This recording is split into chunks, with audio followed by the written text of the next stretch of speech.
Hello नमस्कार जय हिंद। स्वागत है आप सबका एम विद आरबी परिवार पे। आज हम प्रैक्टिस करेंगे पॉलिटी का एक शानदार टॉपिक संघ और उसकी राज्य क्षेत्र। संघ और उसके राज्य क्षेत्र से संबंधित उन महत्वपूर्ण प्रश्नों को डिस्कस करेंगे जो आने वाले प्रत्येक एग्जाम के लिए बेहद यूजफुल होंगे।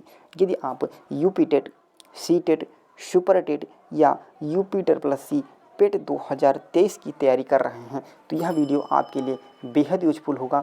आप वीडियो को पूरा देखिएगा। यहाँ पर आपको टॉपिक वाइज प्रैक्टिस टेस्ट दिया जाएगा। प्रत्येक दिन आपको टॉपिक वाइज प्रैक्टिस दी जाएगी।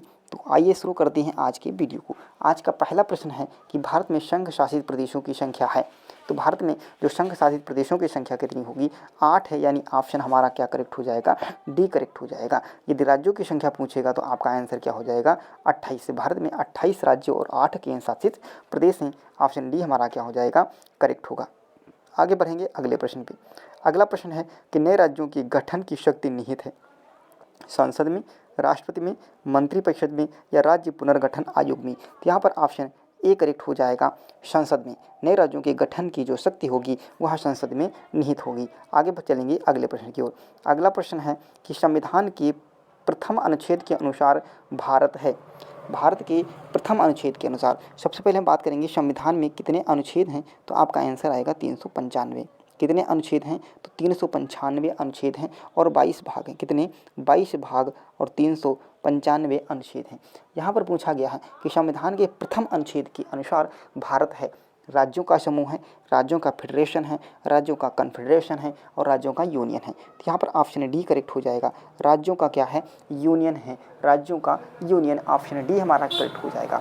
यूनियन और फेडरेशन में डिफरेंस क्या होता है, अंतर क्या होता है, ये हम जान लेते हैं। देखो, यदि राज्यों का फेडरेशन होगा तो इसका मतलब क्या होगा कि जो छोटे छोटे राज्य जो होंगे, छोटे छोटे राज्य अपनी कुछ शक्तियाँ दे करके एक नए देश का निर्माण करते हैं। क्या करते हैं? छोटे छोटे जो राज्य ये मिल करके एक नए देश का निर्माण करते हैं और ये राज्य आसानी से जब चाहें तब इस देश से क्या हो सकते हैं? अलग हो सकते हैं। जैसे अमेरिका क्या होगा? अमेरिका एक फेडरेशन है। क्या है? अमेरिका राज्यों का फेडरेशन है। जब फेडरेशन होगा तो वहाँ पर कोई भी राज्य आसानी से उस देश से निकल सकता है। लेकिन भारत जो होगा वो राज्यों का क्या है? यूनियन है। और यूनियन में क्या होता है?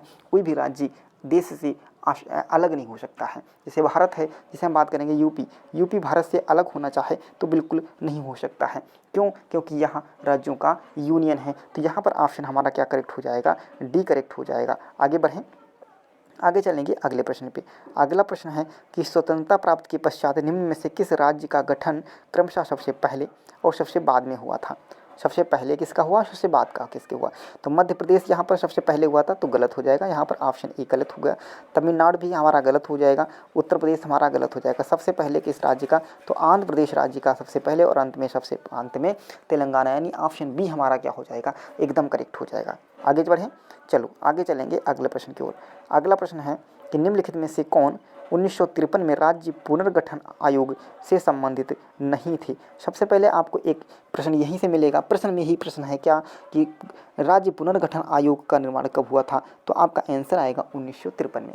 कब? यदि पूछेगा राज्य पुनर्गठन आयोग का निर्माण कब किया गया था तो 1953 में। इसमें कौन संबंधित नहीं है? तो यहाँ भैया फजल अली आयोग ये तो संबंधित हैं। के.एस. फणिकर ये भी संबंधित हो जाएंगे। हरदय नारायण कुंजन ये भी संबंधित हो जाएंगे। तो यहाँ पर ऑप्शन सी हमारा करेक्ट हो जाएगा। क्या? पटाभी सीतारमैया ये हमारे पुनर्गठन आयोग से संबंधित नहीं है। तो यहाँ पर ऑप्शन हमारा क्या करेक्ट हो जाएगा? सी करेक्ट हो जाएगा। आगे चलेंगे अगले प्रश्न की ओर। अगला प्रश्न है कि सिक्किम भारत का एक राज्य बनाया गया था। जो सिक्किम है यह भारत का एक राज्य बनाया गया था। कब बनाया गया था? तो सबसे पहले जो 35वां संविधान संशोधन हुआ था, 35वां संविधान संशोधन कब हुआ था? तो 1974 ईस्वी में। कब हुआ था? 1974 ईस्वी में। तो यहाँ पर जो सिक्किम राज्य था या सिक्किम राज्य को शह राज्य के रूप में बनाया गया था। क्या? सिक्किम को एक शह राज्य बनाया गया था। कब? 35वां संविधान संशोधन 1974 के द्वारा। उसके बाद में 36वां संविधान संशोधन हुआ था। कौन सा? 36वां संविधान संशोधन, और यह हुआ था 1975 ईस्वी में। कब? 1975 ईस्वी में जो 36वां संविधान संशोधन हुआ था उसके द्वारा सिक्किम को भारत का एक पूर्ण राज्य बनाया गया था। तो यहाँ पर पूछा गया सिक्किम भारत का एक राज्य बनाया गया था। तो यहाँ पर 30 गलत है, 32 भी गलत है, 35 भी गलत है और 42 भी गलत है। 35 में क्या हुआ था, 35वें संविधान संशोधन 1974 में सिक्किम को शह राज्य का दर्जा दिया गया था, एक राज्य नहीं बना था। तो यहाँ पर ऑप्शन डी हमारा क्या, ई हमारा करेक्ट हो जाएगा। यहाँ पर ऑप्शन हमारा कौन सा करेक्ट हो जाएगा, ई करेक्ट होगा। ऑप्शन ई हमारा क्या हो जाएगा, करेक्ट हो जाएगा। उपयुक्त में से कोई नहीं। सिक्किम भारत का राज्य कब बना गया था, तो आपका आंसर क्या हो जाएगा, 36वें संविधान संशोधन 1975 के द्वारा। क्लियर है। और कौन सा बना था, तो यहाँ 22वां राज्य बना था। कौन सा, 22वां राज्य बना था। क्लियर है। चलो आगे बढ़ेंगे अगले प्रश्न की ओर। अगला प्रश्न है कि भारतीय संघ के अंतर्गत किसी राज्य को मिलाने का अधिकार किसे है। जो भारतीय संघ के अंतर्गत किसी राज्य को मिलाने का अधिकार, उसे उसके नाम में परिवर्तन करने का अधिकार, क्षेत्र को कम करने का अधिकार, किसी क्षेत्र को दूसरे को देने का अधिकार, ये सारे अधिकार किसको दिए गए हैं, तो यह अधिकार है हमारा संसद जी के पास है। ऑप्शन सी हमारा करेक्ट हो जाएगा। ऑप्शन सी हमारा करेक्ट हो जाएगा। क्लियर है। आगे बढ़ेंगे अगले प्रश्न की ओर। अगला प्रश्न है कि आंध्र प्रदेश एक भाषाई राज्य के रूप में गठित किया गया था। सबसे पहले आंध्र प्रदेश को एक भाषाई राज्य के रूप में गठित किया गया था सबसे पहला। तो वह कब गठित किया गया था, यहाँ पर यह प्रश्न पूछा गया है। यह गठित किया गया था 1953 ईस्वी में, यानी ऑप्शन बी हमारा क्या हो जाएगा, करेक्ट होगा। आगे चलेंगे अगले प्रश्न पे। कह रहा है कि दिल्ली है, दिल्ली क्या है, एक राज्य है, एक केंद्र शासित प्रदेश है, एक स्वायत्त शासी परिषद है, या इनमें से कोई नहीं। तो आप सबको पता है कि दिल्ली क्या है, दिल्ली एक केंद्र शासित प्रदेश है। बी ऑप्शन हमारा क्या करेक्ट हो जाएगा। केंद्र शासित प्रदेशों की संख्या आपसे पूछेगा तो कितनी आप बताओगे, 8। कितनी है, केंद्र शासित प्रदेशों की संख्या कितनी है, 8। यदि आपसे पूछेगा राज्यों की संख्या कितनी है, तो आपका आंसर कितना हो जाएगा, 28। यानी 28 राज्यों और 8 केंद्र शासित प्रदेश। यहाँ पर ऑप्शन बी हमारा करेक्ट हो जाएगा। आगे चलें, आगे बढ़ेंगे अगले प्रश्न की ओर। अगले प्रश्न पे बढ़ेंगे। कह रहा है कि जम्मू कश्मीर और लद्दाख की 2 अलग अलग केंद्र शासित प्रदेश घोषित करने के बाद भारत में कुल राज्यों की संख्या कितनी है। तो भारत में कुल राज्यों की संख्या कितनी हो गई है, तो यहाँ पर 28 राज्य हो गए हैं। कितने, 28 राज्य हो गए हैं और 8 केंद्र शासित प्रदेश हो गए हैं। क्लियर है। ऑप्शन बी हमारा करेक्ट हो गया। आगे बढ़ेंगे अगले प्रश्न की ओर। अगला प्रश्न है कि भाषाई आधार पर राज्यों का पुनर्गठन कब किया गया था। तो भाषाई आधार पर राज्यों का पुनर्गठन कब किया गया, तो यह किया गया था 1956 ईस्वी में। कब किया गया था, 1956 ईस्वी में। ऑप्शन ए हमारा क्या हो जाएगा, करेक्ट हो जाएगा। आगे बढ़ेंगे अगले प्रश्न पे। भाषाई आधार पर सर्वप्रथम किस राज्य का गठन किया गया था। भाषाई आधार पर सर्वप्रथम किस राज्य का गठन किया गया था, तो यह किया गया था आंध्र प्रदेश राज्य का। ऑप्शन हमारा बी क्या हो जाएगा, करेक्ट हो जाएगा।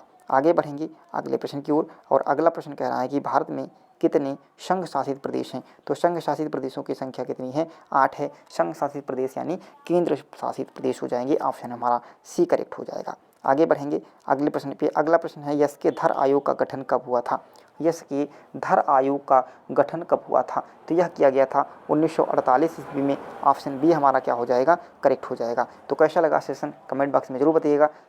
यदि आप चैनल पर नए हो तो चैनल को जरूर सब्सक्राइब कर लीजिएगा। और यहाँ पर आप एक चीज़ नोट कर लीजिएगा, यहाँ पर एक चीज़ नोट करिएगा, प्रत्येक दिन हम क्या करने वाले हैं, प्रत्येक सब्जेक्ट की टॉपिक वाइज आपको प्रैक्टिस देंगे। प्रत्येक, जैसे हमने आज क्या लिया था, पॉलिटी, जैसे हमने आज क्या उठाया, पॉलिटी। तो पॉलिटी का जो मैंने पहला प्रैक्टिस सेट लिया है वह लिया है संघ और उसके राज्य। इसके बाद में हम जो पॉलिटी का दूसरा प्रैक्टिस सेट लेंगे उसमें हम बात करेंगे नागरिकता। नागरिकता से जितने प्रश्न आए होंगे उन सबको हम डिस्कस करेंगे। अगला जैसे हम उठाते हैं भूगोल, भूगोल में हम पे इसमें उसका भी हम टॉपिक वाइज प्रैक्टिस सेट करेंगे। जो सब्जेक्ट उठाएंगे उसका हम लोग प्रैक्टिस टॉपिक वाइज प्रैक्टिस करेंगे, और जितने उस टॉपिक से जितने भी प्रश्न बन सकते हैं उन सभी प्रश्नों को हम यहाँ पर डिस्कस करेंगे, चाहे वो पार्ट 1 में आए, चाहे पार्ट 2, चाहे उसके लिए हमको पार्ट 3-4 बनाना पड़े। क्लियर है। तो आप वीडियो को पूरा देखिएगा, पूरा देखा करें, और चैनल पर नए हो चैनल को जरूर सब्सक्राइब कर लीजिएगा। थैंक यू, धन्यवाद।